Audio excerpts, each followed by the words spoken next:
Good morning. Welcome, Engle family. I'm really pleased to see all of you here today. I'm Charlie Engle. I'm Vice President of the Engle Family Association. And a couple of comments I'd like to make, and then we'll get underway. We have a lot of things we want to get through today. Do you realize you're in East Donegal Township, Lancaster County, Pennsylvania? Two's better than one, okay. All right, we've come from far and wide. How about, let's have a little bit of show of hands. How many people here from west of the Mississippi River? Keep them up there.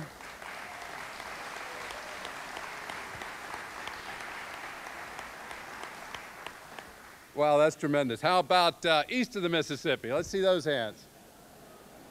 How about east of Atlantic? All right, how about south of the Mississippi? Anybody here from the south? I know we do have some north of the Mississippi. Let's see those. Nobody? All right, I came along east of the Atlantic. How many from east of the Atlantic? Show of hands. All right.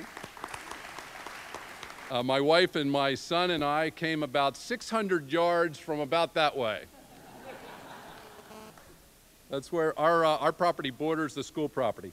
This school, by the way, was just purchased, was opened up in January of this year. Isn't it a beautiful facility?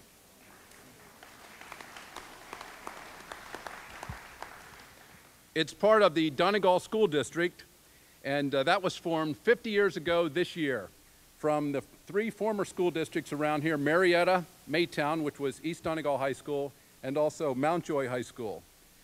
And 35 years ago, I graduated from the high school building right over that way. The valedictorian of my class was a cousin of ours, Dr. Nancy Heisey, and her parents are here today, Jay Wilmer and Velma Heisey. Could we see their hands? Maybe they're not here yet. Okay. All right, we have the land that the school is on was formerly owned by another cousin, Ezra Engle, and his daughter, Barbara Engle Strickler, and her husband are here today. Where are you? Here we are.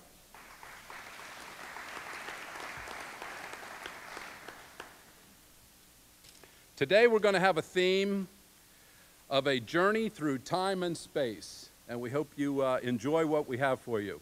We have over 600 people signed up to be here through the day, and as we saw, there's 40 different states represented. There's a few foreign countries represented here today. We have all ages here.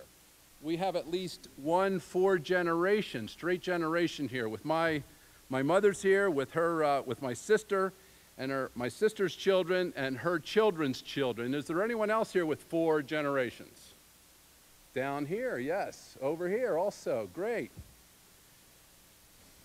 So with that, for my own line, there's 6 grandnephews here today, with one of them being born just within the last month. And one nephew born just 5 weeks ago is here today, Matthew Engle.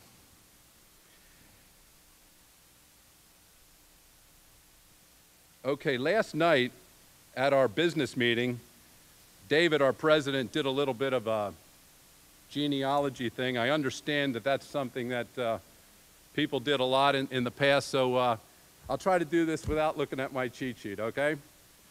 Where I fit in. I'm Charles Alvin Engle, son of Alvin Saltzball Engle, son of Jacob Avery Engle, son of Eli Musser Engle, son of Jacob Myers Engle, son of Honus, they called him Weaver John Engle, son of Ulrich Engle, the immigrant.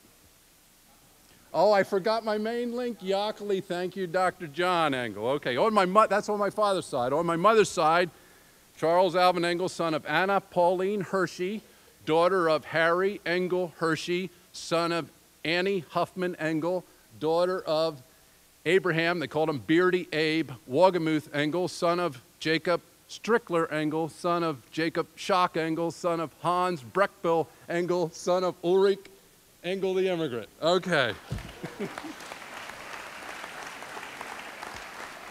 No, that's not a brag. That's not a brag. Many people here are related many different ways back. If you look at your name tag, if you have multiple colors on your name tag, that shows how many different children of the 7 children that Ulrich and Anna Engle brought to this new country in 1754, 250 years ago. They settled, about, as the crow flies, only about 5 miles away from here near the Susquehanna River. But we have another gentleman here today. He's a cousin of mine, and I've known him for 40-plus years, a good friend, and his name is Jeff Wogemuth, and he was one of the tour guides yesterday on one of the buses that ran around looking at sites, old sites. And Jeff's father, can we hear in the back? There's a note here people can't hear. Are you okay? Good. Okay, Jeff Wogemuth's father's name was Roy Engle Wogemuth, and through his father's side, he's related back 6 ways to Ulrich the immigrant. And on his mother's side, his grandfather's name was Roy Engle Shelley.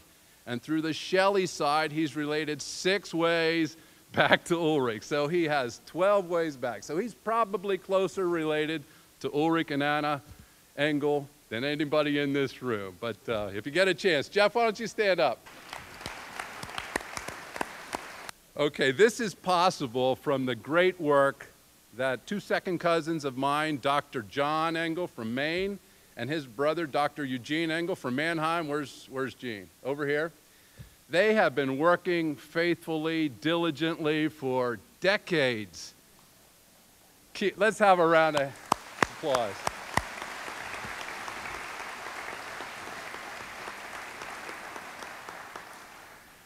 We have a database that makes these various lineages available. We have a book that we printed up so you can do your own research. But with that, you can find all these different links back. You know, when you go back 7 or 8 generations back, well, through my mother's side, it's 8 generations, and through my father's side, it's 7 generations back to the immigrants. There's a lot of grandparents back there, and there's a lot of different names that come forward. So I'm really pleased to have that available. Thank you guys for pulling. There's 23,000 names that they have in that database. Over 7,000 families are represented. And it's not complete. You'll look at that book and you'll say, wait a minute, what about this and this and this? So there's sheets you can fill out, send in. We want to put this book out in a couple years again and have more accurate information and more complete information. So please help us out. Okay, one other milestone I'd like to mention. This year also marks the 50th year of our family business, the Engle Printing and Publishing Company. My father, Alvin, started that business 1954. We have our 3rd generation working in it today, and we're pleased that we can be celebrating that this year.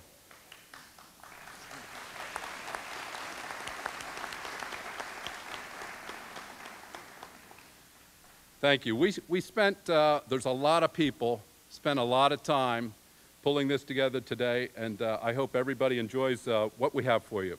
Now I'd like to introduce Reverend Dale Engle. He's former pastor of the Crossroads Brethren in Christ Church and currently Harvest Community Church. Dale? I'm going to ask you if you are able to stand with me as we pray, please.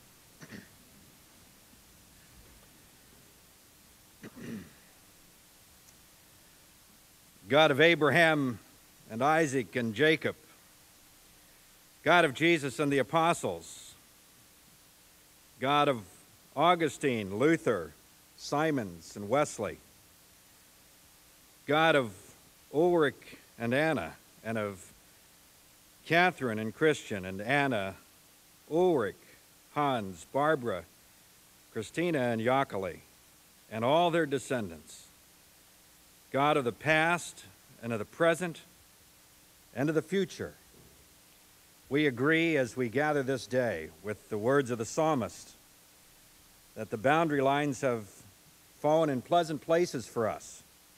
Surely we have a delightful heritage. Solomon in his wisdom wrote in the Proverbs, "A good reputation is more desired than great wealth," and we thank you, O Father, for that. And I pray your blessing upon this family these days as we take this time to look back, to reflect, to appreciate our heritage, to reacquaint ourselves with one another. We gather in gratitude and appreciation. We celebrate our brothers and sisters, aunts and uncles, cousins, and we ask your blessing on our time together in these hours. Thank you, Father, for your safety in our travel. Bless us in our moments together. In Christ our Savior's name we pray. Amen. You may be seated. In an event like this, you know that there are lots of people that do lots and lots of work. The person I'm introducing next serves as our chairperson for the reunion and chairs the logistics committee, and I think we all agree that the logistics to this are almost mind-boggling. But would you welcome with me Teresa Engle?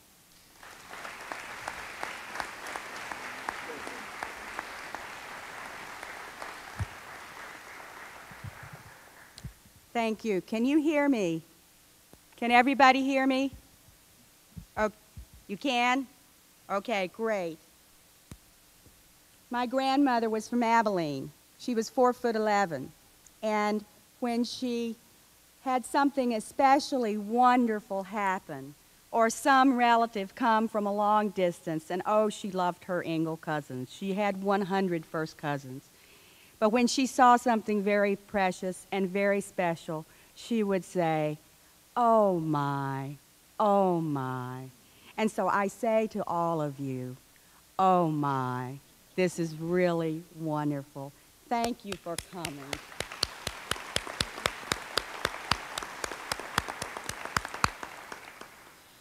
I don't have a lot of time here, and I've got to stick by the rules that I told the rest of them. So I'm the person that tells you, I'm the cop here.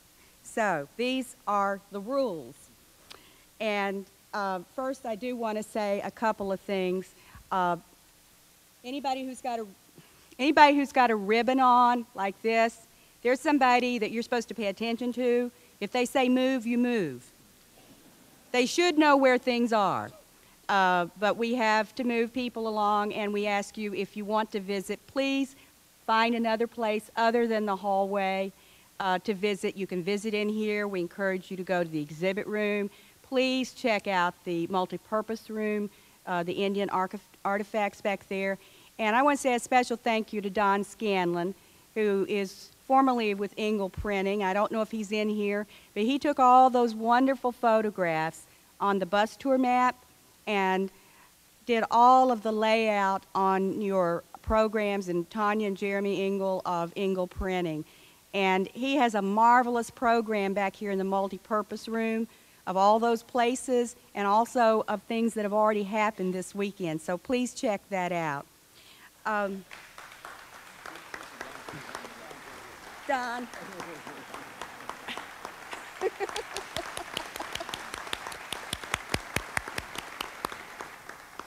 I have one other quick thank you.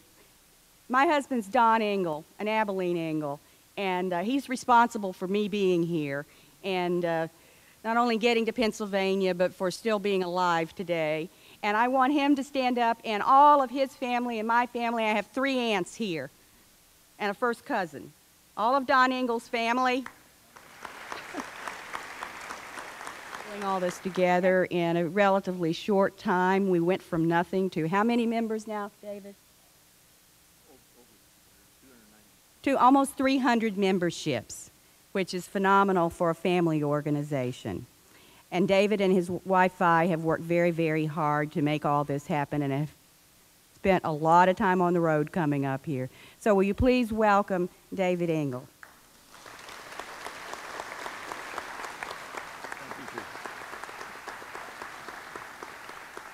Okay, I, like Teresa, say, wow. When we started this organization off, what was it, about 2.5 years ago, 3 years ago, we started with about 7 people who got together and said, wouldn't it be nice if we as a family could get an association together that could do some things like update our family genealogy, maybe get a reunion together, maybe look at some restoration of our historical sites that we need to take care of.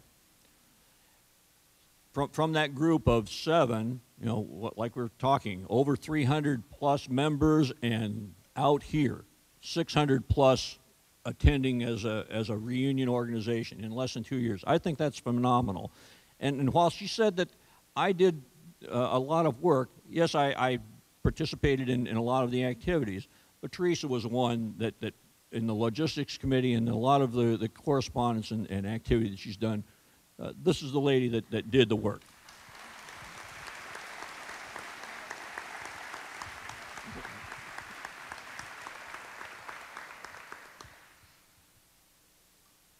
I want to be, on behalf of the Engle Family Association, welcome all of you to the home of Ulrich and Anna Engle, the Lancaster County, the Wildcat area.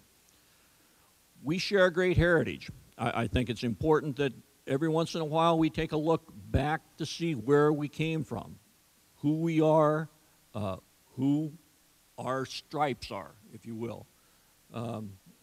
It's important because you never know when that 9/11 day, if you will, is going to happen to you, and you don't want to be caught missing.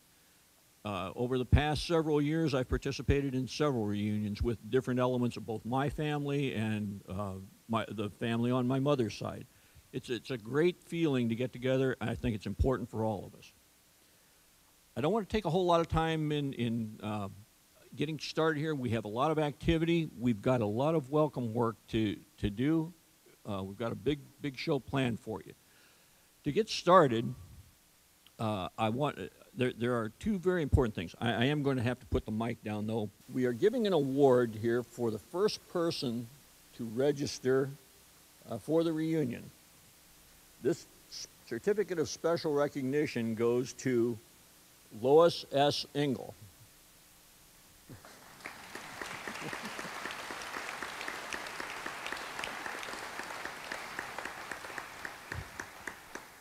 We're awarding the certificate here. Okay, got it? We're awarding the certificate for the interest that she has demonstrated in commemorating the 250th anniversary of the Ulrich and Engle arrival in America. Her devoted interest is evidenced by her being the first person to register for the celebration. Lois is a resident of Messiah Village over here in Mechanicsburg. She retired after 33 years at the Elizabethtown Crippled Children's Hospital, and she's the daughter of J. Avery Engle and Ada Engle, sister of the late Alvin Engle. Lois, on behalf of the association, your award. We appreciate you being the first registry. Thank you. We have some other people that we want to recognize formally as part of our heritage, as part of this reunion. I want to make the first presentation to John Hoffman Engle. We are presenting this award as part of the Engle Hall of Fame that is being established as part of the association for John's presence here, for his vast knowledge and devotion to the preservation of Engle history, and for being a man of goodly heritage. John, we are very proud to present this to you. Thank you very much. You want to say would you want to if you would like a couple words? We only have a couple minutes. He says, I have only a couple seconds. He said minutes. I would say thank you and thank you. My first genuine interest in the current phase of the Engle reunion goes back to, I think it was April 19th, 1971. I was going out the door. I had my hat on, and there was a knock on the door. I said, come in, and that knock ended in a visit of about 2 hours. And this lady who was at the door was Mary Jane Wolfe. And her burden of, for me was, I need help. We need help. I went to your brother and he said, go to John. I don't have time. I'm too busy. So she came. And basically what we talked about was cleaning up the burial ground at Wildcat. Many of you were there yesterday. Some will be going today.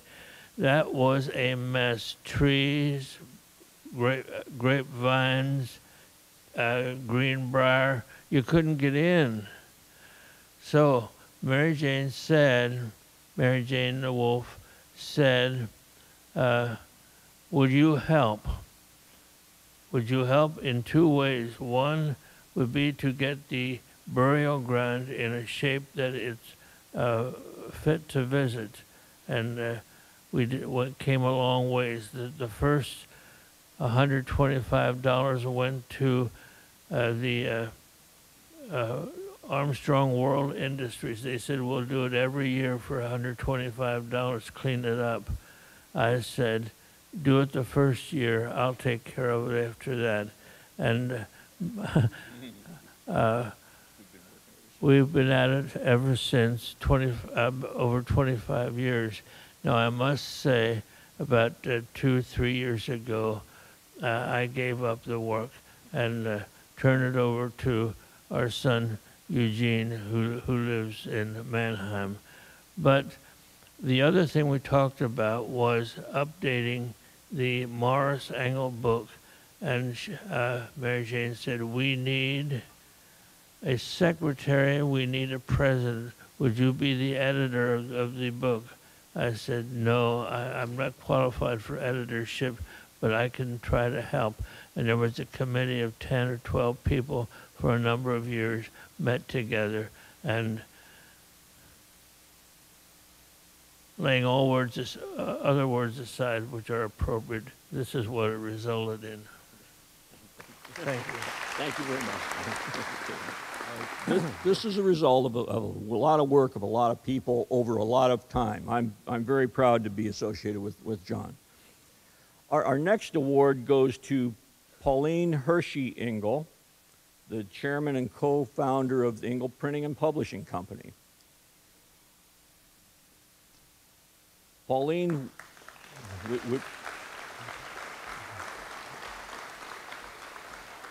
Pauline, we want to present this award to you for the exemplary accomplishments and support that your family has brought to the Engle family in both the publishing business and for just being good citizens. Thank you very much. Thank you. Okay. I need to call out Mike Douglas from the school.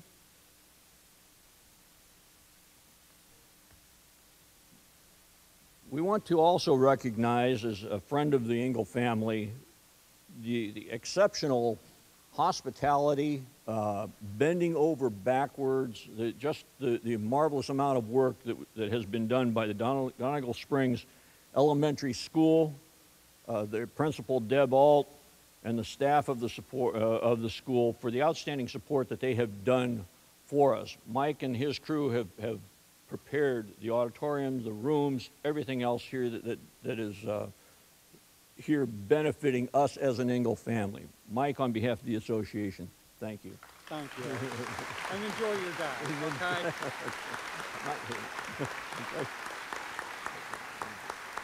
Okay, great. Thanks a lot. There's a person that we wanted to honor today that was not able to be present. We were presenting an award to our cousin Joseph H. Engle, Joe Engle, the astronaut. Joe was a test pilot for the U.S. Air Force, for NASA, and he was an Apollo selectee and a shuttle pilot. Joe's award was presented for his exemplifying the courageous and disciplined adventure of Engle's spirit. his explorations into space, his journeys through time and space. He asked me to accept the award on his behalf. He was unable to make it today. His daughter in Texas had a set of premature twins, and he and his wife had to go to Texas to assist in their care.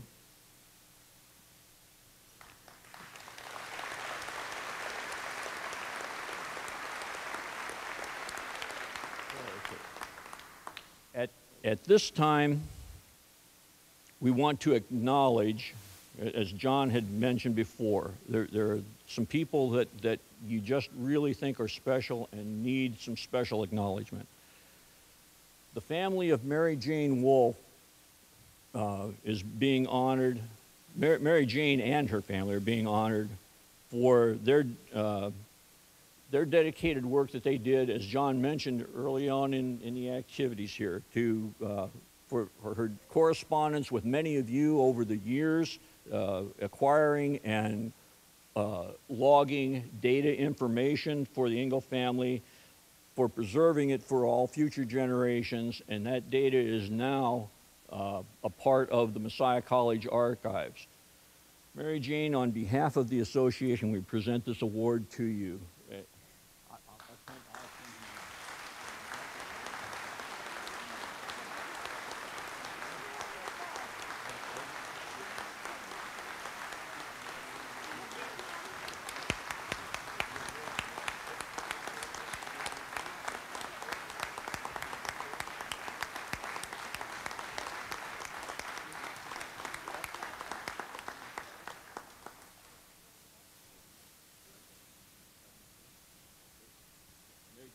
Thank you.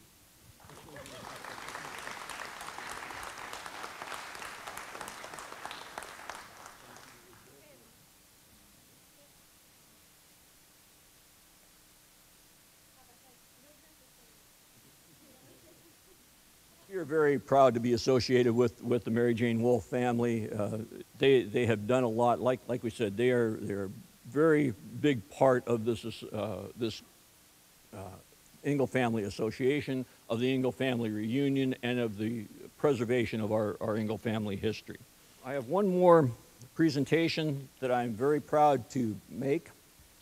As I said before, I'm the president of the association, and supposedly I did a lot of activity here, but I want to acknowledge formally the work that has been done by Teresa Engle. Our deepest gratitude from the association on behalf of the Engle family for focusing your life on making this special weekend celebration a success for the Engle family. Teresa, would you come up and accept this award?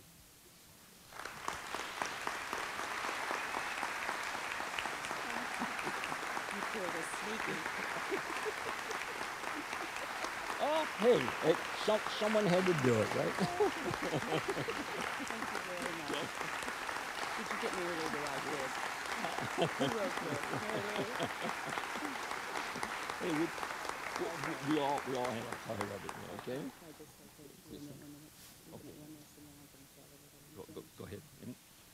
Thank you very much. This was a big surprise. I've had a lot of wonderful surprises and a lot less sleep this weekend, but thank you, David, and to all of those. I have a feeling that Mary Lou Miller, who brought this on stage, may have been part of this. I want to thank Mary Lou and Ed Miller back here. They have been co-editors of the newsletter, in charge of exhibits, great moral supporters, and Ed did all the signs. So thank you. They're on our logistics committee.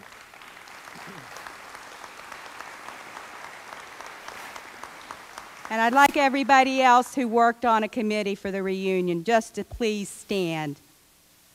Anybody who did anything. Where are they all? They're all out taking a break. They've been working hard this morning. Okay, let's give them a big thank you.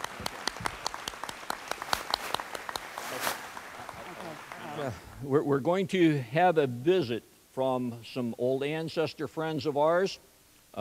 As soon as we clear the stage, we will have a visit from Ulrich and Anna. Joanne, you want to come out? This is the lady who wrote the skit. Joanne Barrett. And wait till you see the costumes she designed. They're amazing. And thank you very much. Okay. Ach, meine lieber guten Nuckenma. How could that thing go that fast? It's not right. Man's not made to go more than 10 miles an hour. It's not good for the heart. Sei ruhig, Uli, sei ruhig. Give me good team of horses any day. You know them. They know you. They've got names. That thing just went like lightning. I said, whoa, and nothing happened. Yeah, I know. What they call that thing? I think that man driving that brought us here called it a car. You sure this Lancaster County? It don't look like it. That man that brought us here said it was. But it's full of houses and people and buildings. Where are the fields? Where are the forests? It don't smell like Lancaster County. Well, maybe they don't spread manure anymore. Yeah. My mind hadn't caught up with mine head yet. It will come. It will come. Over 250 years is a long journey. Oh, if we come 250 years back? We were invited to an Engle reunion of our children's children and their children. I think there's hundreds or thousands of Engles by now. We only had 8 children. You say thousands? Yeah, truly. They want us to talk to them? What we tell them? Well, first, I think they should know why we came to America from Switzerland. Oh, that was such hard times. You think they understand? They would understand freedom, and we did not have freedom. No one could worship God as they liked. Everyone had to agree with the state church. Just because you're family Mennonite, they had no right to come hunting for you. We can't blame my family. I found for myself such joy when I was born again that I could not keep silent. Oh, wife, you never could keep silent about nothing. Lee! That's fine. I hide you under the basement trap door every time they come hunting for you. I'm sure they wondered why they could never find me when they came for me. I couldn't believe it when they found you under the trap door and they arrested you. It was a good thing for me I was pregnant with Yokeli when they came, or they would have had a trial and put me in prison right away. Oh, I remember now. You in confinement, all our friends packing to leave to escape persecution, to go to America to escape persecution, and me keeping the family together, selling all of our property so we could go to America on the moment's notice. It was an answer to prayer when my guard let me escape after Yokeli was born. Now, I could not believe that when there you showed up on the front doorstep with 2-week-old baby Yokeli in your arms. I had a vision of freedom. We were going to America where we could worship God in freedom. There you were. It was amazing. Remember how you sewed our money into Hans's tiny jacket? He was only 9 years old, but it was the only way we could take our money with us out of the canton. It was verboten. The border guards, They never checked little bitty boy out in the street with all that money in his pockets. Ulrich Jr. was the smart one. At only 11 years old, he made the guards check him instead. Yeah. You think we tell them about the journey on the ship? Oh, yeah.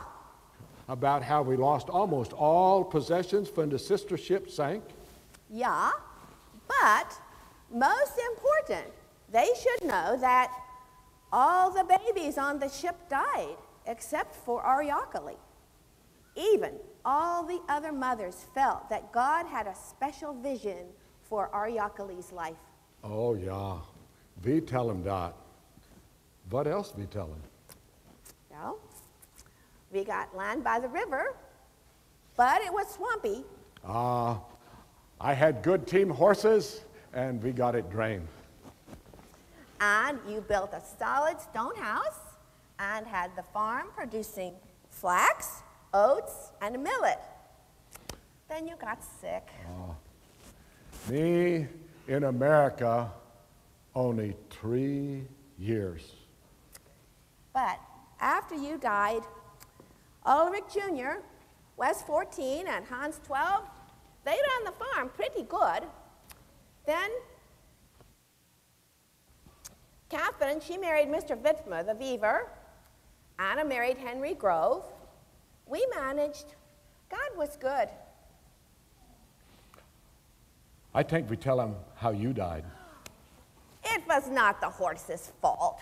I was only trying to get my bonnet back. It was caught in a tree branch. But you fell off the horse. I was never as good with horses as you were. Poor Yakali was only 11 years old and had to go live with Catherine. Ulrich took over the farm. Good farmer. You would have been proud. He was the skinny one. And very fun-loving. Do you know that he went to Maytown for the May Day celebration and climbed the flagpole by putting ashes on his hands from his pockets? But then he married the shock girl, and she settled him down. That's my Ulrich. It should be about time for the reunion. I wonder where everyone... Ach! Oh, you grunt! They are here, and some of them are in their underwear. What'd you say? I see arms and legs and other things. It can't be that bad. After all, they are our offspring. Ach, too much off, too much off. Sei ruhig, Mommy, sei ruhig. Calm down. Hello, everyone. I am Ulrich Engle with my wife, Anna. We've come back with 250 years of memories and letters of the glorious history of the Engles in America. Are you all Engles? Yeah?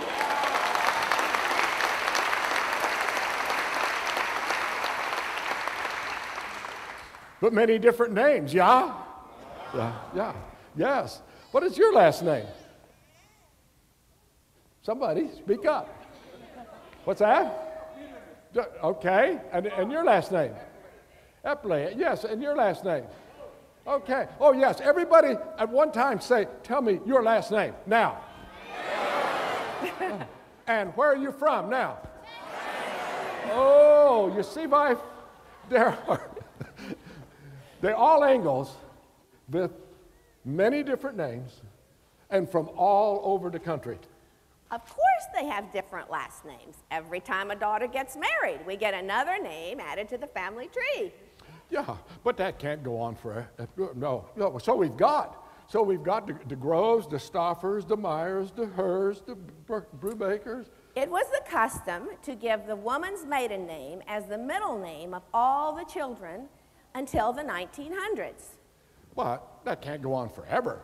You would have DeMarion, Engle, Frick, Shelley, Heisey, Fry, Taylor. It goes on and on. Sounds like the royal family. So you realize that if your last name is Engle, you descended from either Hans or Yakali. Oh, but what about Ulrich Jr.?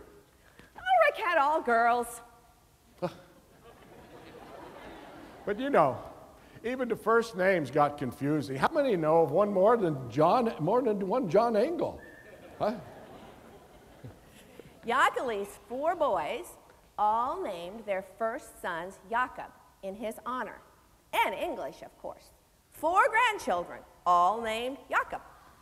Yeah, and what about Anna Engle? And they say in one schoolhouse there are 6 Anna Engles. That's a goodly name. And that's what I would think you would say. Okay, now, they never used the last names. They didn't need to. Everybody named Engle. So, even the grown-ups needed nicknames. There was Orchard Abe and Beardy Abe, Big Abe, Little Abe. And in the Johns, the Beaver John, the Fuller John, the Schnelly John. Smelly John? No, not Smelly John, the Schnelly John. And there's so many Engles, the Stacktown Engles, the Hummelstown Engles. There's so many Engles, they married their cousins. Why? Well, travel very difficult in those days. And the children expected to, well, they almost have to marry somebody within walking distance or horseback, and children expect to marry within the church. So they didn't have much choice, and they marry within the friendschaft. So we have people here in this audience. Trace your bloodlines back to us through 3, 4, 5 of our children. Yeah? Oh my. Doesn't look like it hurt this group any. No. Goodly heritage, yeah? But how did they get all over the country? Well, let's look in the mailbag. You know, Engle's kept in touch. Engle's always kept in touch. Engle's good letter writers. And always had visions of better things. And Engle's not afraid to travel.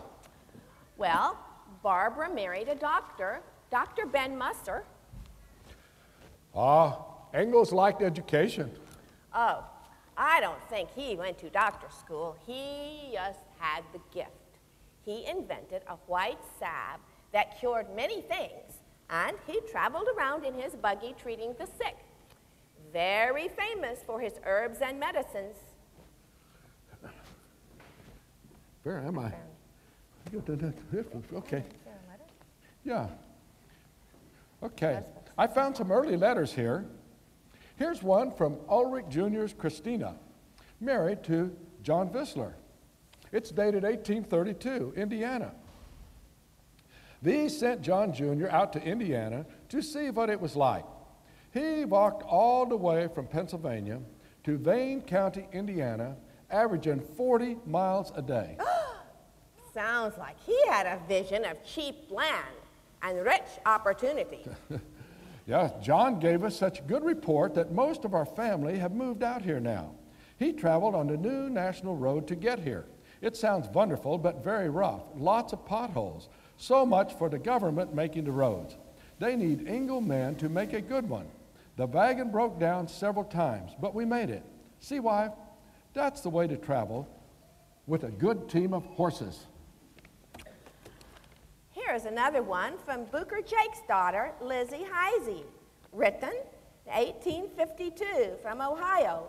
Dear great-grandpapa, I am writing to let you know that my sister Maria, her husband, Jakob Kassel, and their 9 children arrived safely on the Iron Horse. Iron Horse? What's that? I think it's called the railroad. But let me continue. The steam engine is a wonderful invention. It sure makes traveling easier. Why, I can remember just a few years ago how Jakob and family traveled with Martin and me in our covered wagons on the National Trail. It took 21 days. All those children can surely fill up a wagon and empty the food chest. I must tell you that Jakob died last year. So many children died back there. I remember our young child Christian died in Switzerland before we came to America. Yeah. Much sorrow, but let me finish. My Uncle Daniel Engle visits on horseback frequently. He is a circuit riding missionary and preaches for us whenever he comes by. We have a goodly group of river brethren here. God is good. You know, we need to tell them about our Yakali being a preacher. Oh, yeah. Yeah. After I was gone, Yakali went to live with Catherine, an apprentice to a weaver. He was always a very conscientious boy and loved to study the Bible. And he joined the Mennonite church when he was only 12 years old. After he was married, he had many long conversations with his brother-in-law, Peter Whitmer, about baptism. He became convinced that he should be baptized by immersion. So, one day, they baptized each other in the creek. Turned out, they started a new church. They didn't really mean to. Just sort of happened, and they were called the River Brethren, and later the Brethren in Christ. He became a wonderful preacher and supported his family of 10 children with his weaving business. Tell them about Lizzie and Veronica. Oh, yeah. Children. When Yakali's daughters, Lizzie and Veronica, went out in the fields one day, they ate some wild seeds that made them very sick. Those seeds damaged their brains forever. Their sister, Magdalena, spent the rest of her life taking care of them, and that is why their parents' house became known as the Magdalena House. Here's another letter. This one from Anna Engle Gish in Abilene, Kansas, 1879. Dear great-great-grandpapa Engle, Ben and I send greetings. We have so much to tell you. Many of the Brethren in Christ families from central Pennsylvania wanted larger farms to have land for their sons. So they sent delegation out to Kansas to look for land. Ben was part of that group. Many of us sold our farms and bought land in Kansas. Over 300 of us traveled by train in March to our new farms. Cousin Levi Hoffman has come to build the houses. He's a goodly carpenter and has more work than he can handle. He will be busy building churches soon. We have great vision for the future. Oh my, listen to this. Here is a newspaper clipping from the Marietta Times, March 1879. It gives a list of all those people leaving for Kansas. Oh, are they all Engles? Oh no, but these are from the Engle family. Ben Gish, John Forney, Eli Hoffman, C.S. Hoffman, Noah Hershey, Benjamin Engle, Abram Engle, Noah Engle, Jeremiah Engle, John S. Engle, Jesse Engle. Seems there were about 56 Engle cousins, and that's just the children. Imagine babies crying, lost boys, but everyone knew everyone else, so the families soon all got straightened out. Okay.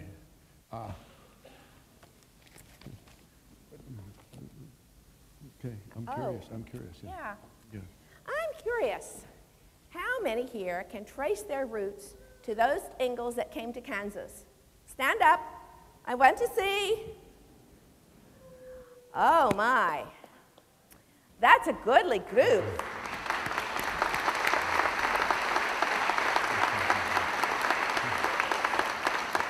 Julie, were they all farmers? These folks don't look like farmers. At first, they were all farmers, but you know the Engles. They're frugal, industrious, always looking for other ways to prosper and to make money. Here's a letter from Veronica Engle's granddaughter, Fanny, Bell Springs, Kansas, dated 1893. Dear great-great-grandpapa, the Bell Springs Creamery won a medal this year at the Chicago Exposition for our sweet cream butter. Some Engle family relatives got together in 1886 and started the creamery to use all the milk the farmers were producing. We now have 3 plants, one in Abilene, one in Bell Springs, and one in Salina. I wish you could taste our cheese. It's so good. And later in the 1900s, we heard from the Abilene Engles that Dwight Eisenhower worked in that same creamery hauling ice and heaving coal. He was a Kansas boy that became very famous and was elected President of America. And you know, hard work, good training for any job. And they say Eisenhower went to Sunday school with the Engle cousins. That's good training too. But the Engles kept moving on, Nebraska, Wyoming, Idaho, Oregon, Canada, always with a vision for a better life. Listen to this. Reuben Hershey writes from California in 1894. Dear great-great-great-great-grandpa, you notice the more letters we read, the greater we get, huh? Yeah, okay. After working at Papa's Creamery in Abilene, my wife Anna Shelley Engle and I went to Oklahoma City to start another one. It wasn't the same. We then started a rescue mission and orphanage in the building. My wife Anna did laundry, cooking, and the children also helped with just about everything. After that closed, I had a great idea. I rented a railroad boxcar and hauled all my stock, furniture, wife, and 6 children to Arkansas. Before long, I moved back to Kansas. About 1890, we went to California with Papa and some other Engles. Now, there's an Engle, a man who's not afraid to travel. His wife must have been a saint. California, what's that? Another world? Yeah, it seems that's where they grow lots of oranges and have lots of dairies with lots of cows. The Dan Engle family went there to start a dairy. They had 15 children. 15? Ugh, I thought 8 was enough.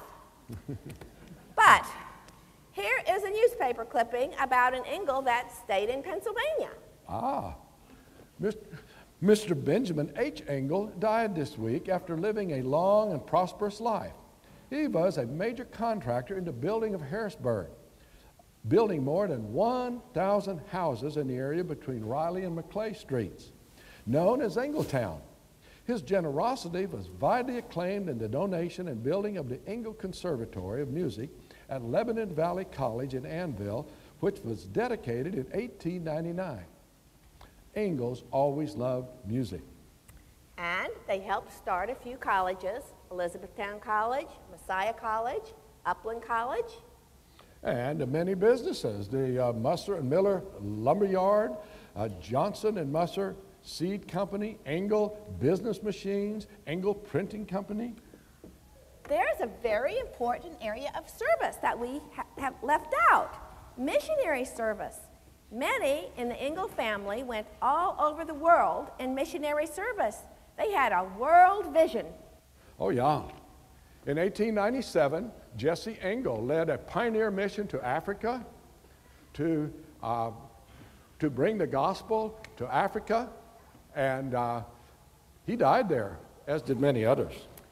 And we got word that Ada Engle Taylor's husband was killed by a lion in Africa. Oh, yeah. And Barbara and John Hall, along with their parents on the way to Africa, on the ship, got struck by German torpedo. He was only 3 years old. Descendants of the Engles went to China, India, Venezuela, and many other countries to tell the world of God's love for them. And they went to the Navajo Indians with doctors, nurses, teachers. Even today, Dr. Phil Tuma in Africa, searching for ways to cure malaria, and the Lunsfords, 15 years in Ethiopia, searching for ways to control the tsetse fly and to bring the gospel to the Muslims. The Metzlers went to Alabama to start home mission churches and learn to eat turnip greens, okra, and black-eyed peas. Okra and black-eyed peas. For me, I'd rather have schnitzel. But you know what? This is all history. I wonder what Engles are doing today.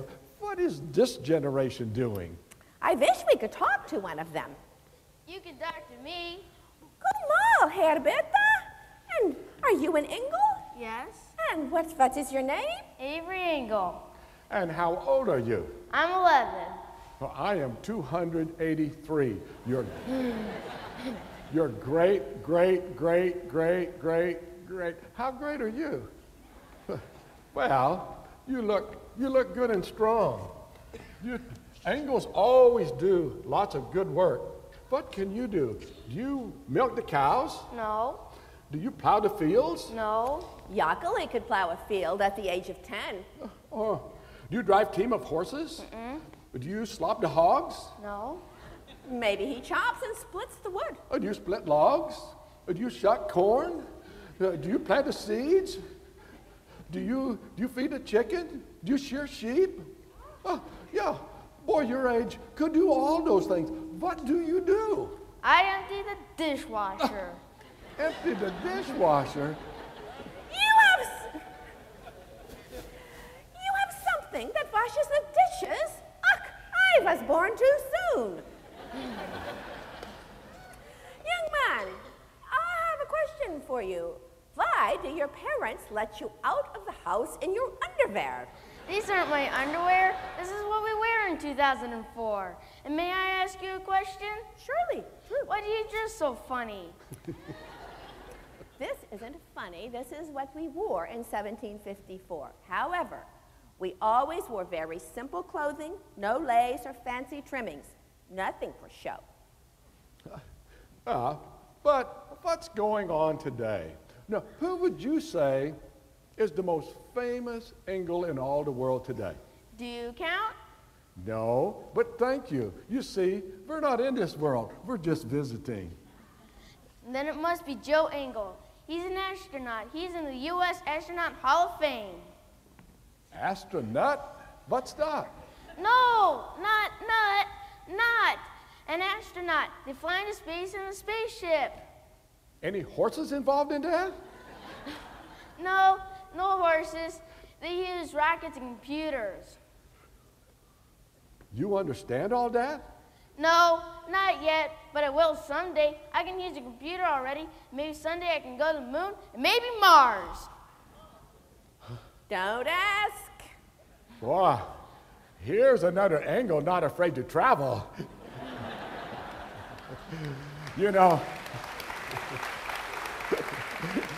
I think this Engle smart with his head, and I think the Engles of this generation, I think they do all right. Yeah, if they be smart with their heads and kind with their hearts and love God with everything they do, they will be all right. And it is my prayer that they will all follow our Lord. Yeah, and that's my prayer too. Just as we came from Switzerland to worship God in freedom, we trust all Engles worship God in freedom. Thank you for asking us to come.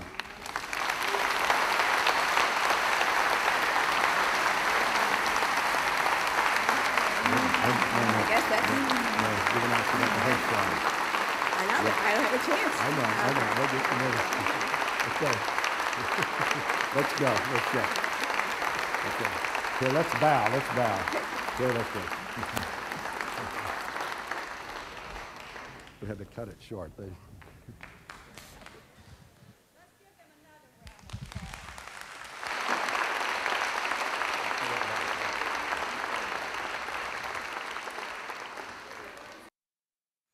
We've got a couple of people. Please clear the stage.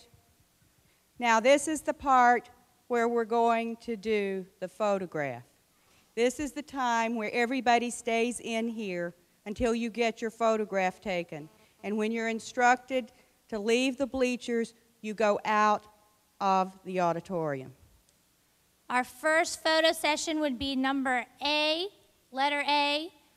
Next to that, you'll put your position, which is the number that you'll be standing on. Okay. Please make sure that your name and address is correct on the card. And if it is not correct, we need to get that changed for you. We need about 20 more agile young people to climb into the bleachers.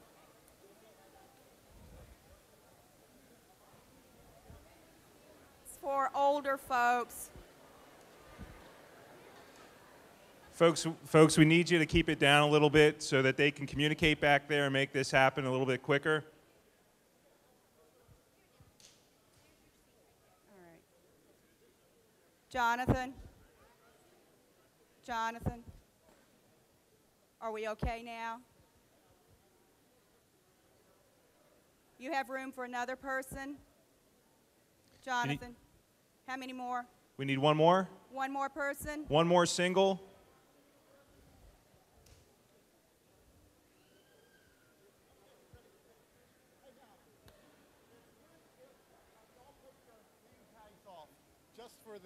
Just for the picture. It looks better. And then you'll put it back on. Yeah, okay. And now, excuse me. Hello, can you hear me? Can you hear me? Okay. Hello, Tess. It's almost better for me to shout. Okay, just shift right or left so that your face is between the shoulders of the people in front of you. So just shift out so you build a checkerboard with your faces, okay? Maybe you slide out a little bit there. Yeah, there you go. So your face is clear. She's in trouble here. Yeah, please, everyone, keep it down. They're trying to hear the photographer back there, okay. And they need to hear those instructions. I think we're ready. I think that's good. Or you got that.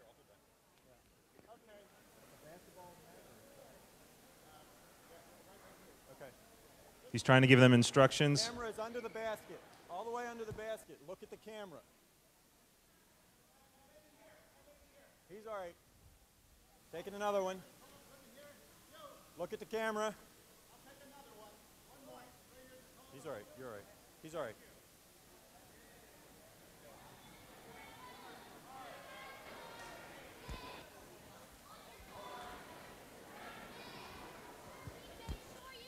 Can I have the extra? Some of the extra.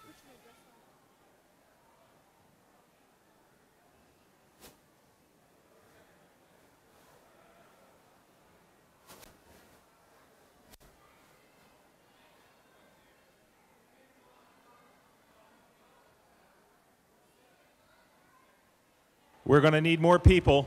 They're saying we need more people, and please push up. Push up, get cozy.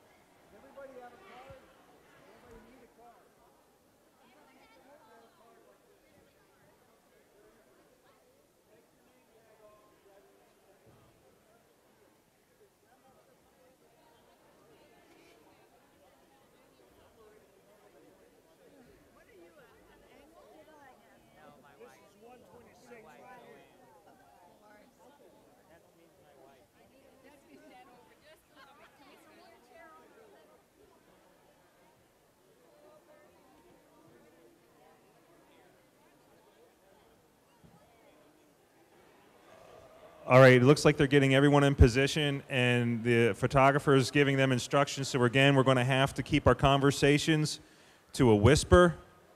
Please keep your conversations to a whisper.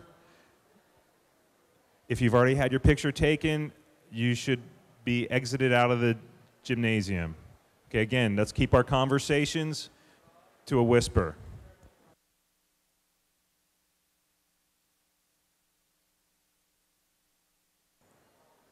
We need more children for this picture. If there's any children available.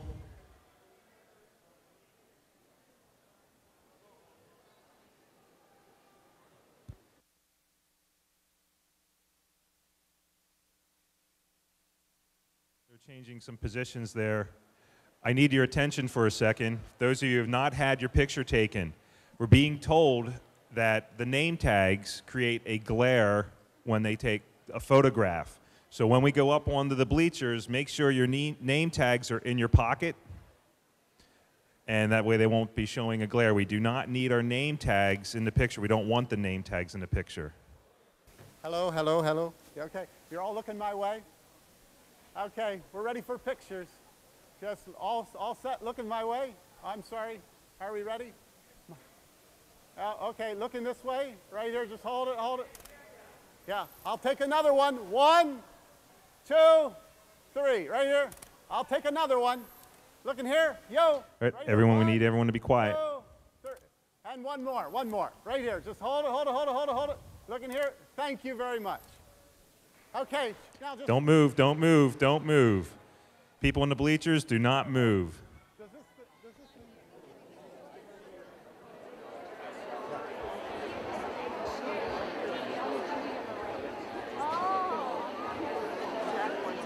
collect those cards. We're going to pass them from left to right. Right? And everybody puts their card underneath the card on top, so that that guy's card ends up on the top and this person's on the bottom. Okay? So let's take the picture.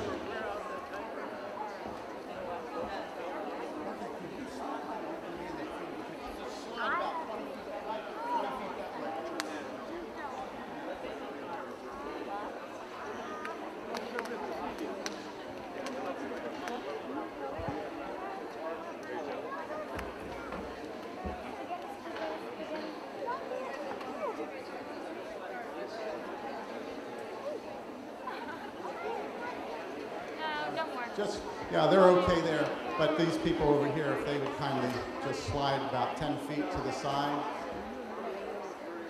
Well, it's nice to have a microphone that works. This works.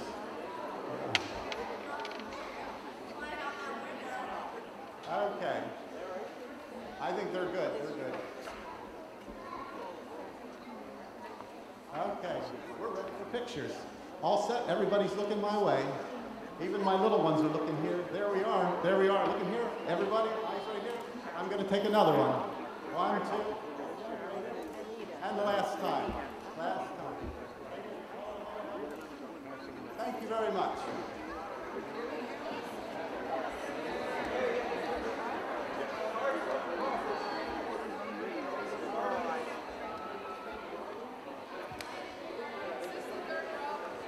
Okay.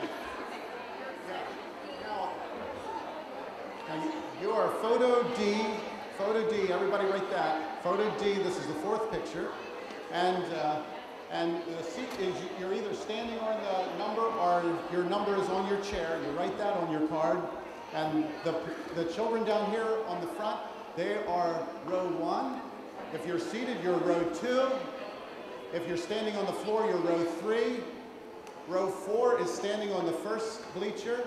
Raise your hand, number 4. Yeah, if you're a 4. Okay. Number 5, raise your hand. Okay. Row 6, raise your hand.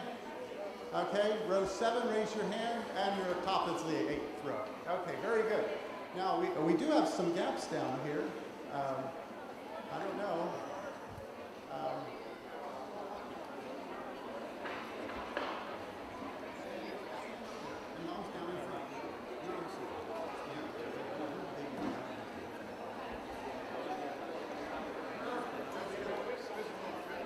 Okay, this is row 2.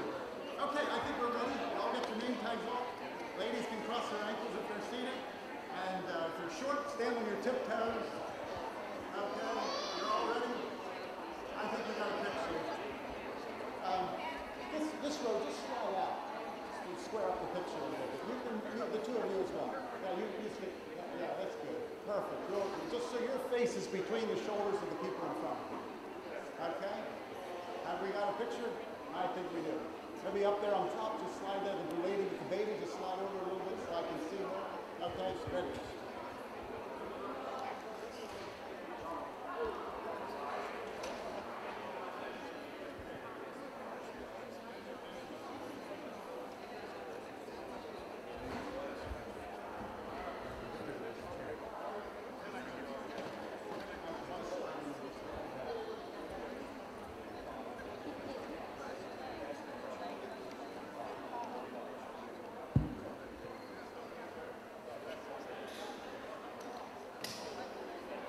Okay, I think, are we all looking this way? Young man behind the mom with the baby, if you just slide over a little bit, just push over a little bit so I can see you, that's good. Okay, everybody's looking here? Everybody, eyes right here, looking my way, right here. There we go. Excellent.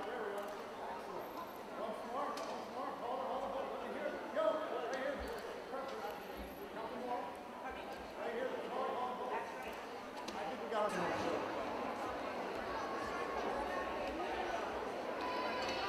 Put your card on the bottom. Once you pass your card, you're dismissed. Put your card on the bottom with your number on it.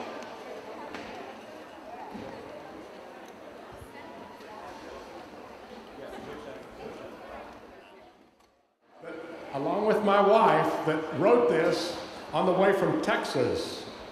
Okay, we're going to start with the chorus. We'll start with the chorus. Give us some stuff. When the angels came to town, when the angels came to town, oh, there are so many of us, and we come from all around. When Ulrich came from Switzerland, he brought his wife and family. They came to worship God in freedom and to live in harmony.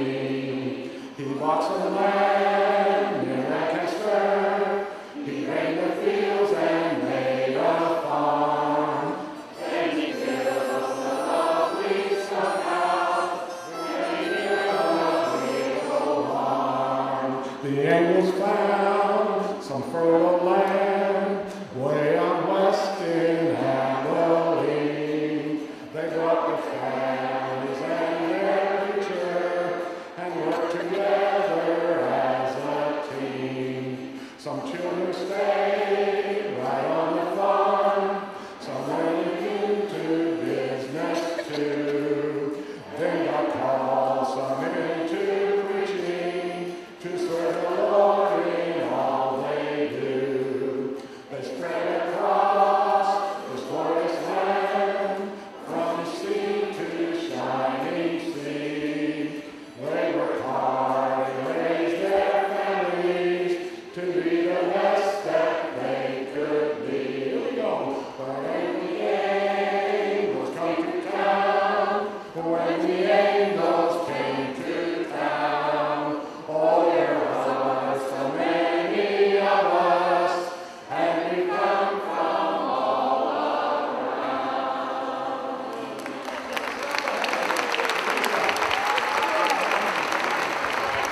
Great. Next person up is David Schmucker, and David is going to do his presentation on the Engles in Switzerland.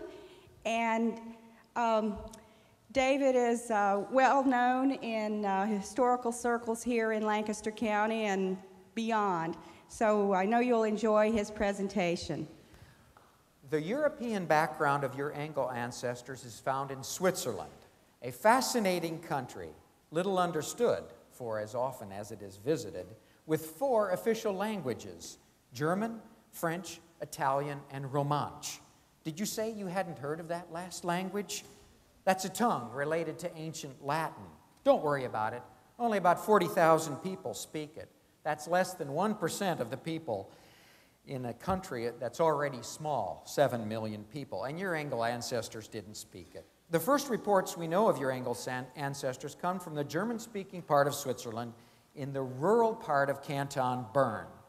Canton is a political territory, like our states and Canadian provinces, in a hilly region called the Emmental. That's named after the Emma River that runs through these foothills of the massive Alps to the south. Now here on this map you can see that Canton Bern is in green. It's in the western part of Switzerland, and it's a fairly large canton with the capital called Bern, the city of Bern, in the center. And the area of the Emmental, which we'll be seeing another map later, that's just north of those 2 lakes there. South of Bern, you see 2 lakes. Lake Thun is the one, Emmental is the north of that. That's named after the Emma River. It's a well-watered land that can support grazing and dairying agriculture. Don't look for amber waves of corn and grain like Lancaster County, because it's too cool and humid for a consistent yield in those crops. Okay, all of Switzerland before the Protestant Reformation participated in the traditions of Roman Catholicism. One important site to the Engles in Canton Bern is the church in Wurzbrunnen, now in the town of Rothenbach. Although this particular structure was built later, Records state that in 1148, a monastery was located in Würzbrunnen. The faithful traveled here on pilgrimage to honor Saint Wolfgang, a 10th century German bishop who evangelized the Hungarians. These pilgrimage sites attracted thousands of devoted souls from various parts of Europe and helped the local economy. And your Engels had links to this church and to Rothenbach. Now, although the Middle Ages saw protracted conflict between secular authorities, such as the Holy Roman Emperor and the Catholic popes, they all believed in a vision of society where secular and religious authorities would both promote true faith and eliminate religious heritage, and eliminate religious heresy. Next image. This is an image of the statue of Charlemagne, the first Holy Roman Emperor, and this statue is actually in the tower of the major church in Zurich, Switzerland. You can see that he has a sword in his lap. That's the imperial sword, and that symbolizes the force that's used to coerce religious uniformity, really through coercion and violence. Now, this late Middle Ages society became especially conscious of the discrepancy between the ideal church and the abuses of buying and selling church offices. Various attempts at reforming the church had produced no thoroughgoing changes before the 1500s. This alienated many Christians, especially men like Martin Luther, the former German monk who was an important leader of the Protestant Reformation. We need to look at the religious movement of radical reform in the 1500s known as Anabaptism, because your Engle ancestors joined this movement, and their subsequent migrations can in part be explained because of this. In Europe, some Anabaptists later became known as Mennonites and Amish, so you can relate to that. Anabaptism originated in 3 areas: Germany, the Netherlands, and where we're interested especially, Switzerland. This is a statue of Ulrich Zwingli. In the city of Zurich in about 1522, a priest named Zwingli led the reform, and he became known as the father of the Swiss Reformation and of the Swiss Reformed Church. Instead of bowing to tradition, he based his theology and his sermons on biblical texts. He did not find support there for much of what he saw. He led out by refusing to follow the Lenten fast. He celebrated communion as a memorial meal of Jesus' Last Supper, rather than the Roman Catholic view that the bread and the wine theologically become the sacrificed body and blood of Jesus. Among his followers were 2 young men, Conrad Grebel and Felix Manz. We have no statues of them. They all believed in the basic Protestant affirmations: the Apostles' Creed, the primacy of Scripture, and salvation by grace through faith.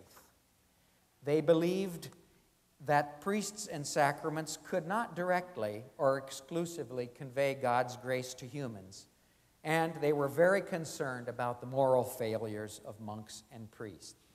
But when Conrad Grebel urged Zwingli to increase the pace of church reform by abolishing infant baptism and abolishing the church tithe, now that's a tax. The church tithe is a tax that everybody had to pay.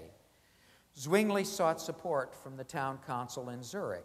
The council didn't want to lose the income from these taxes, and they wanted to control the nature of church reform. So Zwingli chose not to abandon infant baptism with its underpinnings of a unified expression for the state. By 1525, the Anabaptists had been rejected by Zwingli and the city council, and the first clear break was the illegal adult baptisms, which took place in January of 1525. After that, the full force of state repression was trained on these Anabaptists in the form of imprisonment, banishment, and execution. Next image. In 1527, in the Swiss town of Schleitheim, the Anabaptists gathered together and agreed on 7 theological articles. They were named after the town, and I've listed them here, and I'll briefly go over them. These are the basic beliefs of Swiss Anabaptists. Adult baptism. They believed that baptism for adults was possible only after repentance and confession of faith, and that meant joining the church. The German term for Anabaptism is Wiedertäufer, which means to rebaptize. This term was given to them by their opponents because they, the Anabaptists, did not believe that their adult baptism was a second baptism, because they believed that their infant baptism, the first one, was biblically and theologically invalid. The Swiss generally just called them Täufer or Baptists or baptizers, but they called themselves brothers and sisters. Number 2, church discipline with the band. Church members needed to live under the discipline of the community, and that included ban, sometimes, and excommunication. It recognizes the church's responsibility to discipline and admonish its members. Number 3, communion only for members.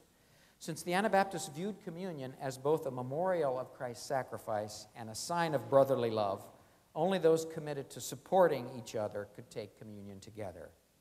Now, the next 4 were emphasized especially in Switzerland among the Anabaptists. Separation from the world. Christians needed to have a visible witness and reject the sinful ways of the state-supported churches. Number 5, pastors chosen by the congregation. The gathered people of God are the earthly authority, and the leaders should arise out of the congregation. Number 6, biblical pacifism. They believed that Jesus' command to love the enemy and to turn the other cheek was the Christian ethic for the present and for all situations, even those situations when the government demanded joining the army and killing one's enemies.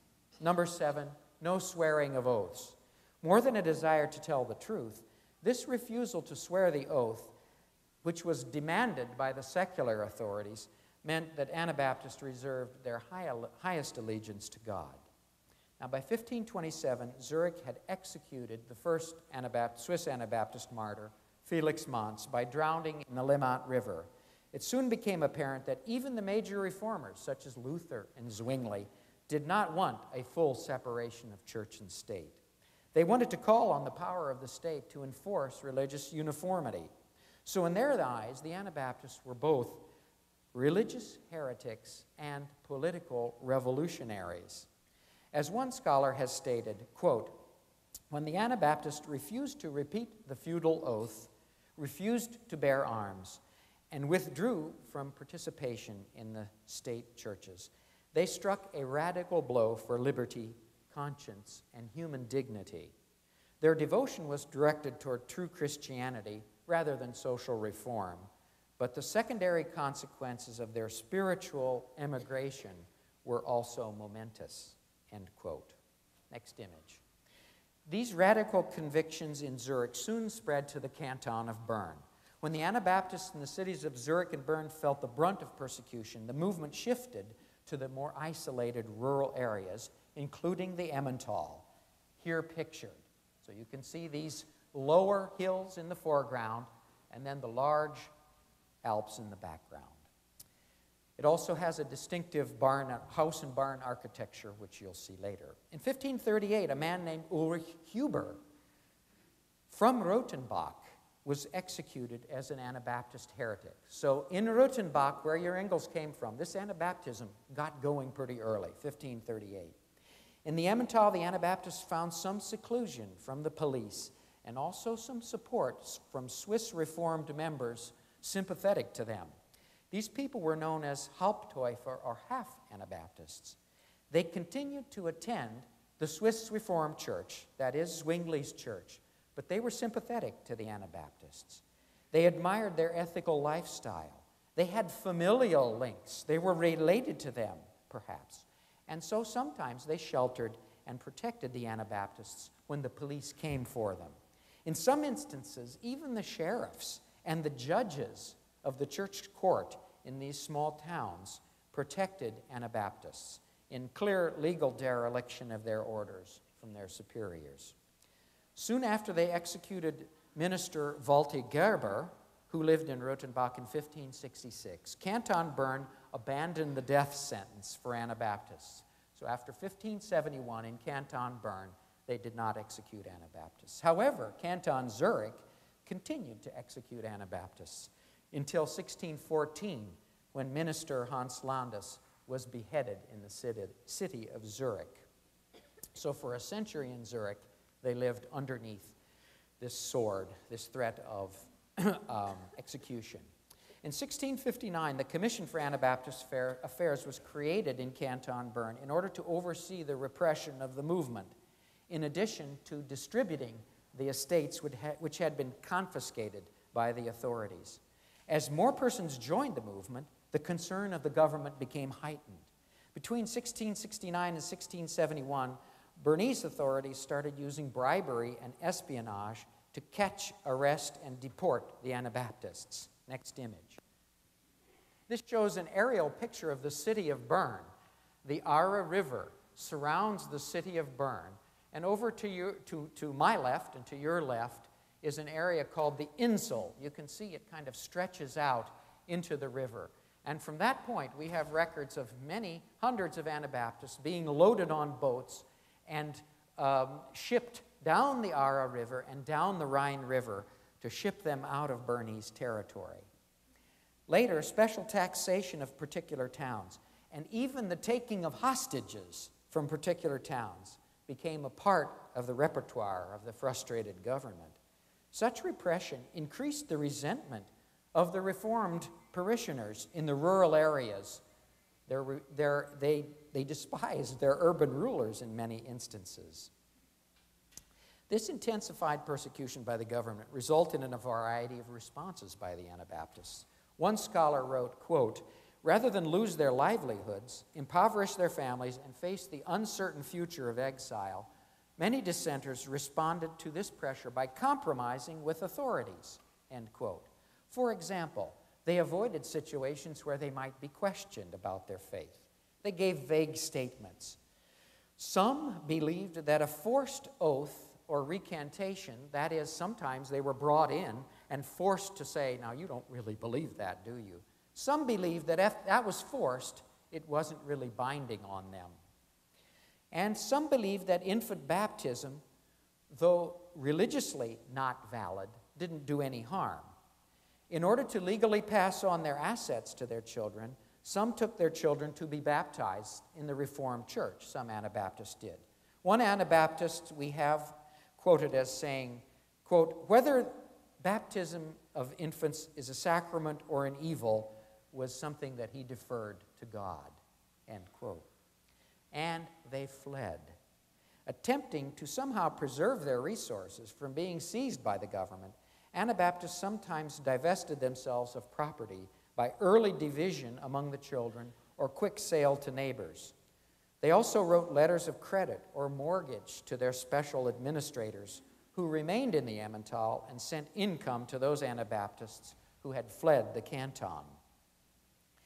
The more intense the persecution, the more the Anabaptists hoped to leave for better situations. And in 1671, the government intensified this pressure by requiring that all males 15 and above take the loyalty oath in small groups so that they could tell whether the people there really were saying the oath. Hundreds fled Canton Bern at that time to the Palatinate and to Alsace. Later we'll see a map of that. Now, to turn to the Engles. We see glimpses of your Engles in Rutenbach area records. The earliest proven ancestors of immigrant Ulrich were Jost Engle and Anna Haldeman. They were married on March 10 in 1600 in a nearby town called Gross Hochstetten. Next image.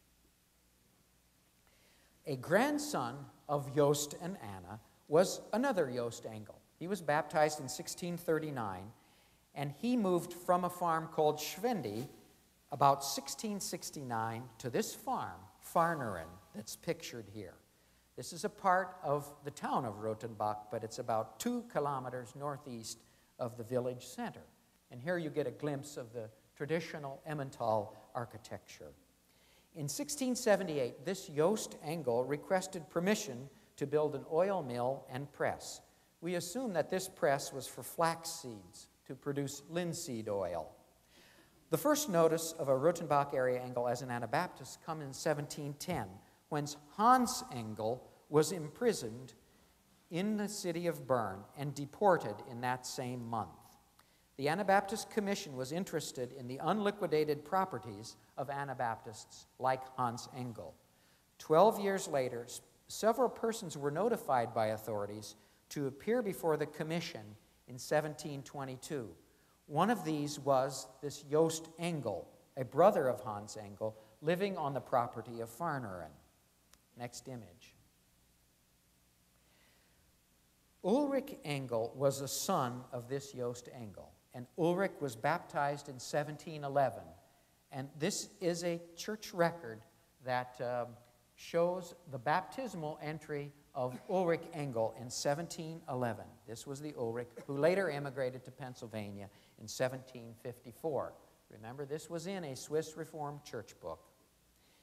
The percentage of Anabaptists in the general population was probably small, but the government thought they were dangerous because of their impact on the Swiss Reformed members. They especially perceived that these Anabaptists weakened the military readiness of the people. And the sympathy of these rural half-Anabaptists, as I have said, was often entwined with a distrust of the urban rulers. In 1714, the Swiss Reformed preacher in this town of Rothenbach said that he knew of only 3 Anabaptists living there and 4 who had died or left the canton.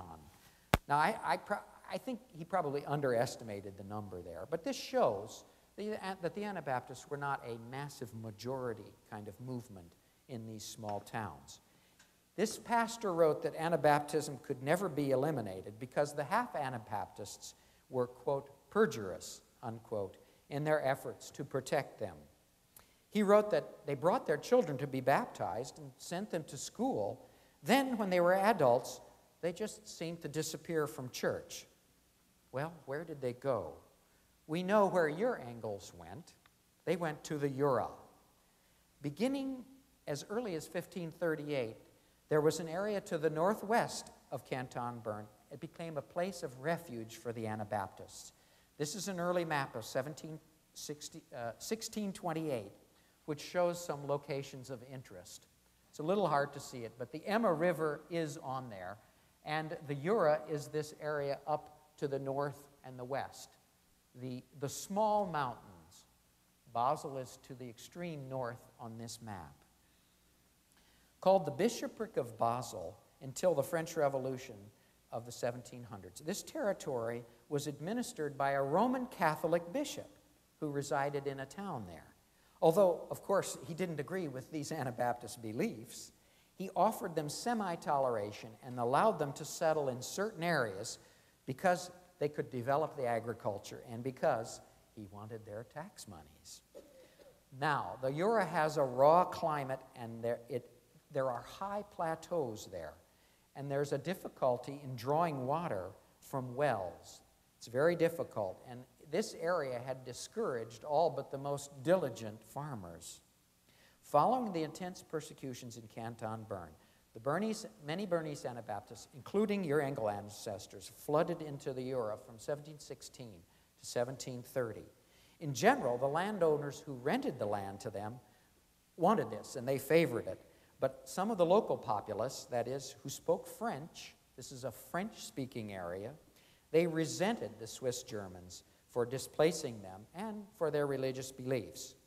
They were generally permitted to rent land, not to own it, and only on the high slopes and plateaus above 1,000 meters. At first, the Anabaptists held their worship services in secret, and according to oral tradition, there are 2 locations known today. I don't have pictures of them right now, but one of them is a cave, and the other one is what was called an Anabaptist bridge, a geological formation which has now fallen down. And these Anabaptists created a relief fund administered by the deacons of the church, by which funds and goods were given or loaned to needy church members. Records show that sick or injured or poor people received funds, and in some instances, funds were given or loaned to cover the immigration costs. Although the level of harassment in the Jura was less, life was still hard. The soil was thin, and the climate was cool and damp. If you think growing grain was tough in the Emmental, don't try it in the Jura. Of course, dairy cattle and making cheese were central to their farming. But during the winter, they often plied a trade, such as weaving linen, making baskets, turning wood, and spinning. Next entry. Entries in the records of the Anabaptist Commission show that in the spring of 1727, Joost Engle and his wife, Christina Rohr, with their children, and that includes 16-year-old Ulrich, fled Rothenbach without permission and without a certificate of citizenship. So they migrated to this Jura region by 1728 or 1729. Ulrich Engle and Anna Breckbill, the people that were up on the stage here, got married on March 4th, 1735, in the Jura. By 1741, they were living near Sonsebo. Next image. In 1745, we have a record that Ulrich and his family were living on a farm called Le Cernil near Courgemont. And this is a photograph taken from that farm, looking down upon the town of Courgemont, high above the valley floor. Here we list the family of this Joost Engle. Next image. Joost Engle and Christina Rohr. You can see, I won't go over them, but here's a list of the children, including Ulrich. There's a longer census entry that we have from 1745, which refers to Ulrich Engle and his wife, Anna Breckbill, plus his brother Joost Engle and wife, Magdalena Breckbill, as all being Anabaptists. Yes, brothers married sisters. Not the last time that it would happen in these close-knit communities. The census describes Ulrich as a bookbinder and a rake maker, and we of course assume that he did general farming. Next image.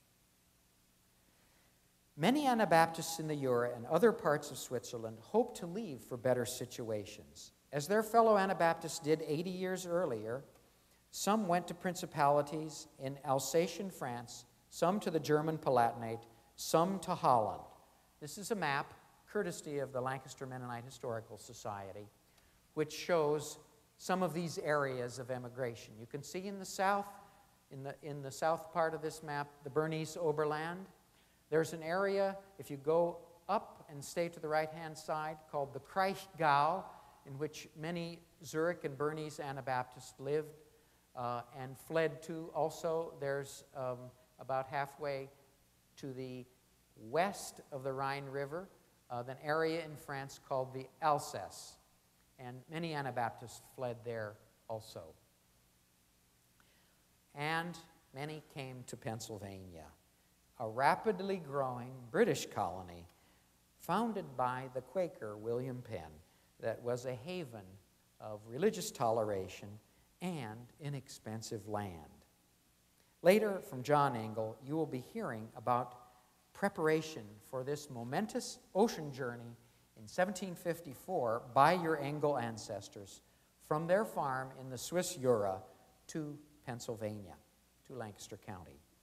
I hope this provides some context for you to understand who your ancestors were and how their religious and cultural situation helped God motivate them. Yesterday, I had the pleasure of going to the cemetery called the Wildcat Cemetery near Marietta, the burial plot where most likely Ulrich and Anna is buried. About 125 years ago, your Engle Association built a low stone wall around this cemetery. And I think that that was a very important element in probably saving the stones in that cemetery. And John Engle described how it needed additional effort about 30 or 40 years ago. What foresight this association had 125 years ago. What an inspiring sense of preserving that heritage. I urge you to build a low, strong stone fence in a metaphorical sense around your heritage, low enough to protect it from the ravages of time, but high enough to protect it from the ravages of time, but low enough to be able to share it with a world in need. Thank you.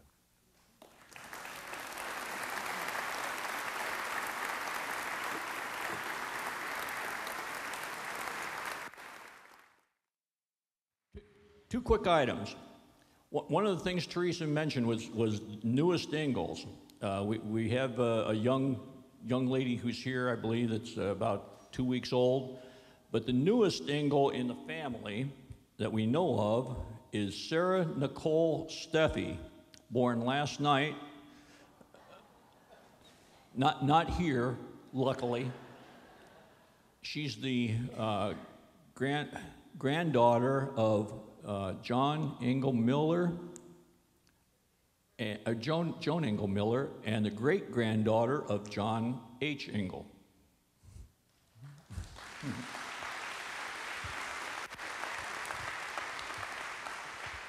Nev also gave me a gee whiz number. There are about 650 of you that have made the reunion. I want to say thank you just from my heart and congratulate you for being such a great family. Thanks a lot, folks.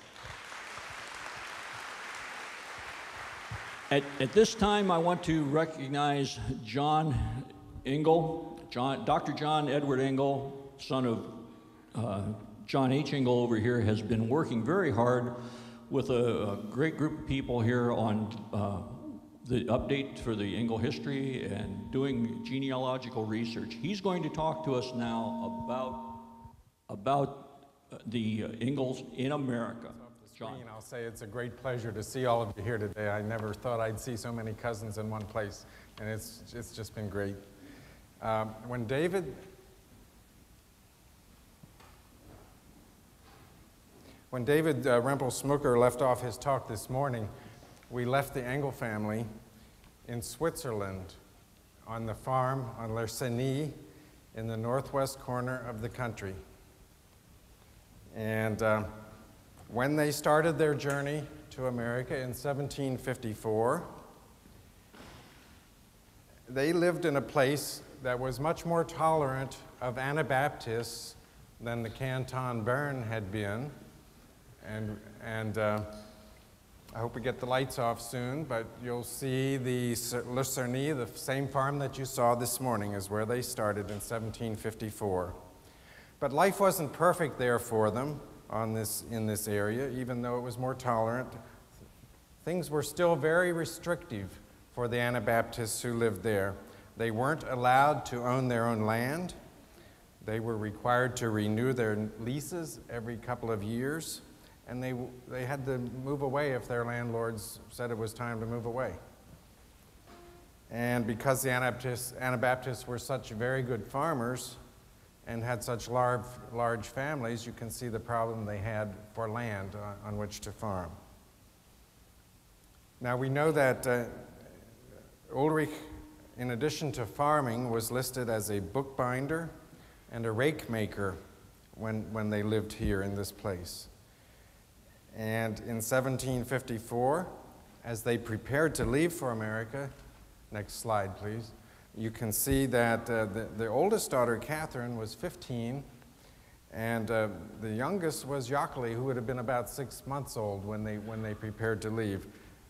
We think that Christian, the second child, probably died in Switzerland because we have no record of him in this country, and we know that he was sickly over there. So just imagine taking a family of 7 children when Ulrich was 43, Anna was 39. They took this crowd of children ranging from teenagers down to a tiny baby onto a crowded ship to make the voyage. In order to leave, they had to go through a lot of preparations. They had to pay the emigration taxes that are required when you leave the country, and they were pretty heavy taxes. They had a large public auction for their goods, and there are actual records of those remaining in the civil records from Courgemont, and we see 18 or 19 pages of items. The most expensive item that Ulrich sold was a still. Imagine that.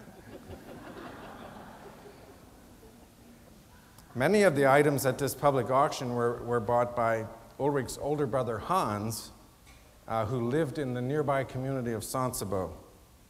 And we know that here in the area where they lived, David Smucker already referred to the poor fund that was given sometimes to immigrants. And we know that money was entrusted into the hands of Ulrich Engle to pay for the goods of some of the trip of some of their neighbors who made the journey with them. So we know he was probably a respected leader in that group. Next slide, please. Of course, before they got on the ocean, they had to get down the Rhine River somehow, probably on some sort of barge. So we don't know how soon after the sail in the middle of April 1754 they left, but in June, as we're speaking now, they could have well been on their way across the ocean. And this is a ship similar to what they probably came on. And you can see it's a little bit crowded. And imagine having teenage daughters and babies being sick. And just imagine the life there for an 8 or 10 week voyage across the ocean. I think no matter how much Ulrich and Anna liked to travel, it probably still got a little bit tedious at times. We know that on the ship they came on, which was called the Phoenix, we know there were 300 male heads of families. And they called the rest of the people on the ship freights. But there were a total of 554 on the ship. According to the captain's list, there were 25 Mennonite heads of families on that ship. And most of these Mennonites were from the Bishopric of Basel, that is, they were from the same area that the Engles came from. And these included some Mennonites who started the congregation, the Mennonite congregation, in northeastern Lancaster County, Pennsylvania, then called Muddy Creek, which is near Bowmansville. And this congregation developed into 3 Mennonite congregations, Gaymans, Bowmansville, and Alleghenyville, the latter of which is in Berks County. And David told me that the oldest church record in the Lancaster Mennonite Historical Society is the alms book from this cluster of congregations, as I said, founded by mostly people who came on the Phoenix in 1754 with the Engles. The voyage was difficult, conditions were crowded, a sister ship sank in a storm, and many of the possessions of the Engle family were lost at sea. At least one book survived, and this is a hymnal, or what the Amish Mennonites still use today, called the Ausbund. It's a hymnal, a collection of German songs. And this was inscribed it was given to Ulrich Engle by another man on the ship named Ulrich Lichty, which would be light today. And he gave him, it's inscribed in that book, and it's been passed down. So that's one thing I know that came on the Phoenix. The next slide shows the ship list, and from that we can tell that Ulrich Engle could write his own name. You see where there's an X. People didn't write their name, and the clerk wrote their name. When people came into the port of Philadelphia, they had to sign 3 lists, and this is one of them. The originals of these are in the archives in Harrisburg. The top name is Hans Schantz. He didn't sign his name.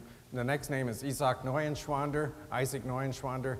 His name was one of the 3 names on the letter that Ulrich wrote back to Switzerland in 1755, and so on and so forth.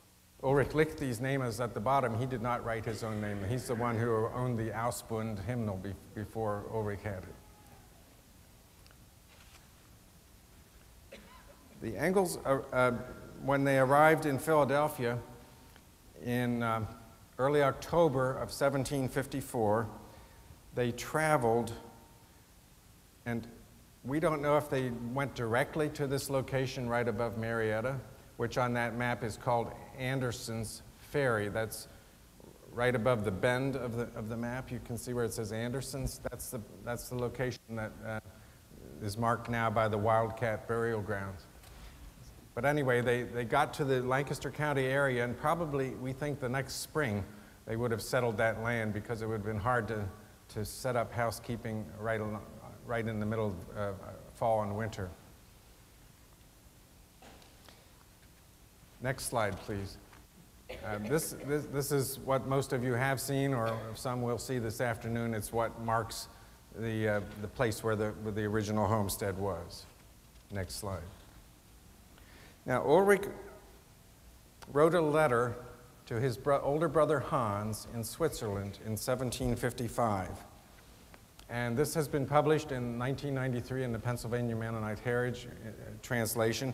But I'll just tell you what it said, and you can probably see on the top line, Schreiben from Uli Engle. That's written by Uli Engle. And he went on to say that we bought a piece of land, 150 acres in size. It is 14 miles from Lancaster, 2 miles from Anderson's Ferry on the Susquehanna River. He went on to write, "It is fertile land. Wheat and oats grow very well on it." Then he said, "There are little mountains on which trees grow close to the ground. There are also many streams on which little mills can be built, and many have already been built. We are building a new house this year." He wrote that in December of 1955. "We would be happy if you lived here with us. However, it takes a lot of money for the journey. After one arrives here, one still needs much that one is used to having, so that many become impatient. Even so, we are glad that we are here. Right now, it's not advisable to make the journey on account of the war." Of course, he was referring to the beginning of the war that we know as the French and Indian War.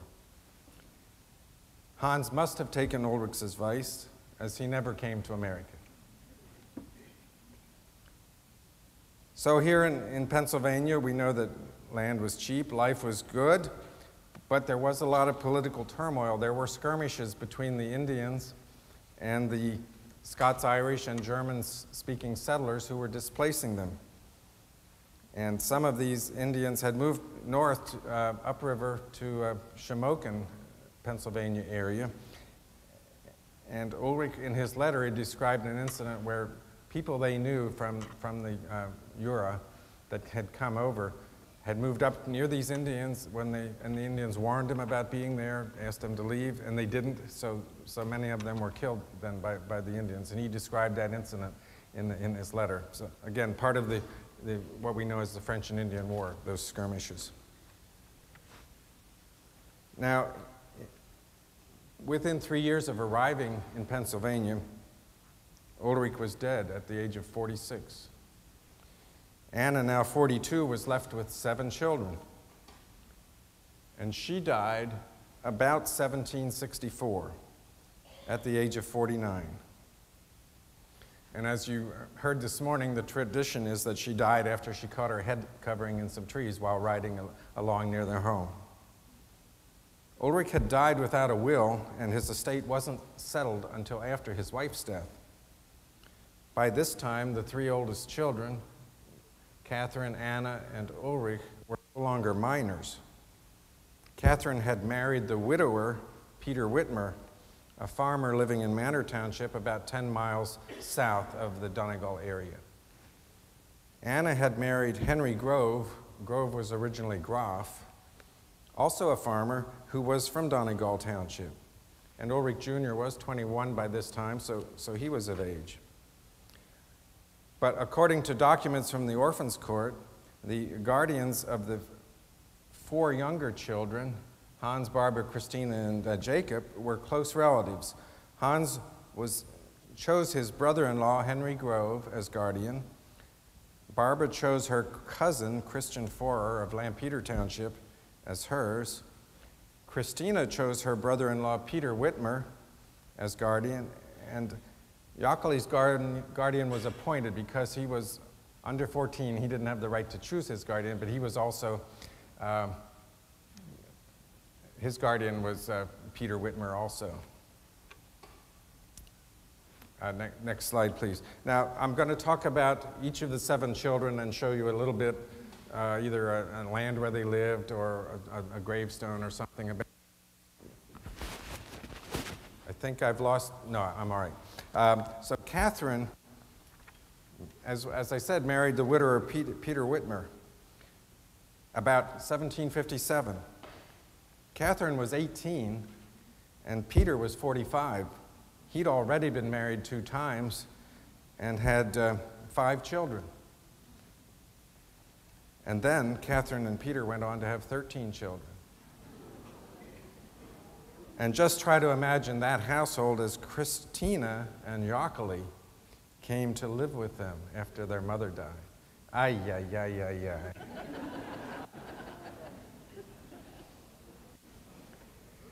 We don't have a picture of any buildings remaining from Peter and Catherine's home, but it was it was land that we're looking at from this graveyard at the Masonville Mennonite Church. And you'll learn more about Peter later in conjunction with the founding of the River Brethren. One of Peter's grandsons from his first marriage, also named Peter Whitmer, moved to New York State and was involved in the origin of the Mormon Church. The Mormon tablets were reported to have been found on this grandson's farm in New York State.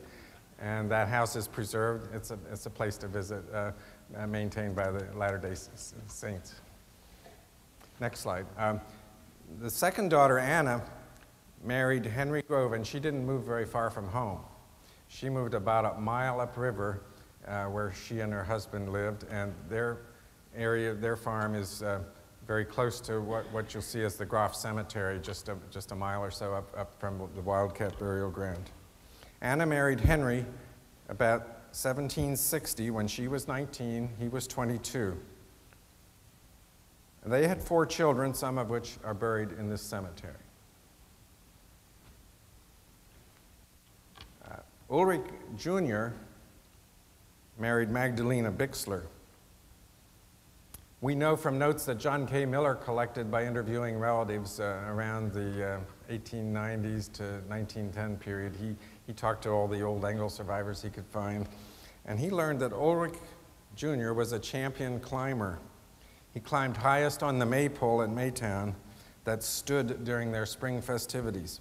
He was rather light in weight and filled his pockets with ashes, which he'd rub on his hands to get a better grip on the pole. The 3 brothers, Ulrich, Hans, and Jockeli, were said to have frequently attended the dances at the tavern in Maytown. Of the 3 brothers, Ulrich was reportedly the wildest.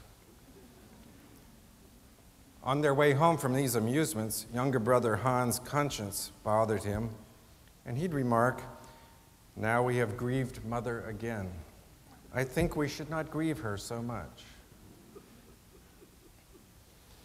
Ulrich and Magdalena lived on their original homestead and are buried here at the Wildcat Burial Ground. They had 6 daughters, and Magdalena's will refers to members of our persuasion, meaning that they would have been members of the newly formed River Brethren Church at that time. The next son was Hans, and this house stands on the site where Hans and Elizabeth Schock lived and reared their family. You'll notice that Hans married Elizabeth Schock and Jacob married Veronica Schock, so they married these 2 Schock sisters from downriver in Manor Township. So we're Schocks and Engles. And before Hans bought this property, he bought the farm where the Magdalena house now stands. That is, he bought the land and then sold it to Jacob, and Jacob's farm was on that site. At the place where this property was a tavern, or an ordinary, as they might have called it, that Peter Campbell operated. It was on the old Peters Road, which followed the Indian path from Downingtown to Bainbridge, Pennsylvania, and in the early 1700s would have been used by fur traders, French fur traders, and quite a popular route.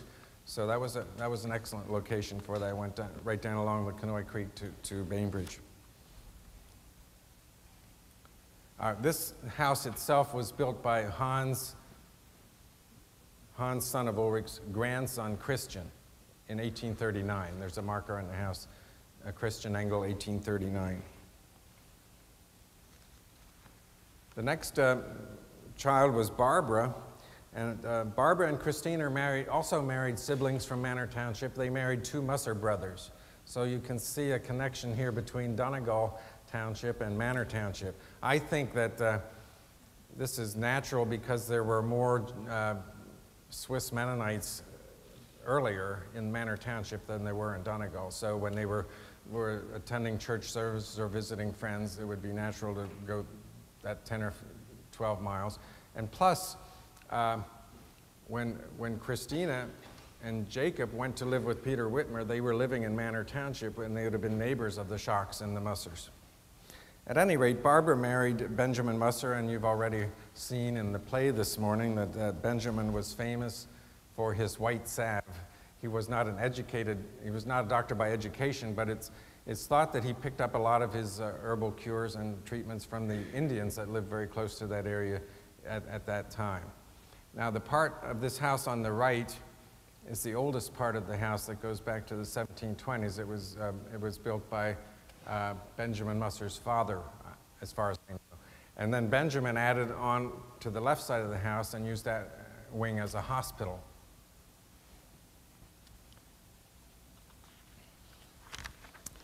The next daughter, Christina, married Jacob Musser, lived right next to the property adjoining where that hospital house was. This is a document that is in Jacob Musser's own handwriting, and it explains that when he was 19 and Christina was 22, they got married. It gives the dates of that. It's in his own hand. Next slide shows the Magdalena house, which you've all seen many times by now. This is the way it looked in March of this year when I was there. And we know a lot more about the details of Jacob, or I'll call him Yaakali's life, than we know about the other siblings. After Yaakali's mother died, when he was still 14 or younger, his guardian was Peter Whitmer, as I said. Yaakali was described as being of slight build, with a gentle and timid disposition. And at the age of 14, he was, quote, bound out to learn the trade of weaving. At about age 12, as you've heard, he joined the Mennonite church. But when he was about 18 years old, he underwent a conversion experience under the influence of preaching that was prevalent in this area at that time. And this preaching emphasized a definite time when Christ is accepted as Savior, not the gradual experience of growing into Christianity as the Mennonites believed. And Yaakali decided that it was necessary to be baptized by immersion in the water, not by sprinkling as he had been baptized. So according to tradition, he and Peter Whitmer, his brother-in-law, drew lots to determine who would be the first to baptize the other, and it was never revealed who was the first. When Yaakali was 19, he married Veronica Schock from Manor Township, a sister of his brother Hans' wife Elizabeth. And by 1786, they were living in the house that is now known as the Magdalena House.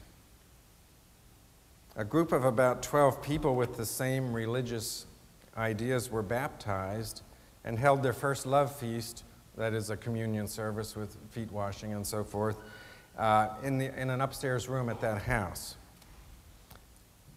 The River Brethren Church began with this group, and from that has come the present-day Brethren in Christ Church, the Old Order River Brethren Church, known as the Yorkers sometimes, and the United Zion's Children denomination, sometimes known as the Brinzers, after their leader Matthias Brinzer. So Yaakali and Veronica had 7 children who grew to adulthood, and probably 3 who died young. And as you've heard, 2 of their daughters were affected by Jimson seed poisoning and mentally challenged and died fairly young. Magdalena never married, and this house was given to her to live in, and it was known as the Magdalena House from then on. 4 sons of Yaakali and Veronica, some with colorful nicknames, have many descendants who are here today. These sons were Booker Jake, Weaver John, Daniel, who went to the area where the Indian Echo Caverns are near Hummelstown, and so all the Hummelstown Engles come from that, and then some later went to Ohio and many other places. And then Henry, who lived here on this farm and the building next to it. And so one thing you may not know is that the missionary Jesse Engle was born on the farm on the building to the left of this. So we see that Ulrich and Anna loved to travel. They brought a family of 7 to Pennsylvania, where they found a new life. 2 of their sons married sisters, and 2 of their daughters married brothers. Many of their descendants married distant and sometimes not so distant relatives from the same background. And so we're all intertwined like one big mosaic. I'm happy to see so many of you here today, and I hope this and the other information you've heard helps you to have more of an understanding of these ancestors as humans. Thank you.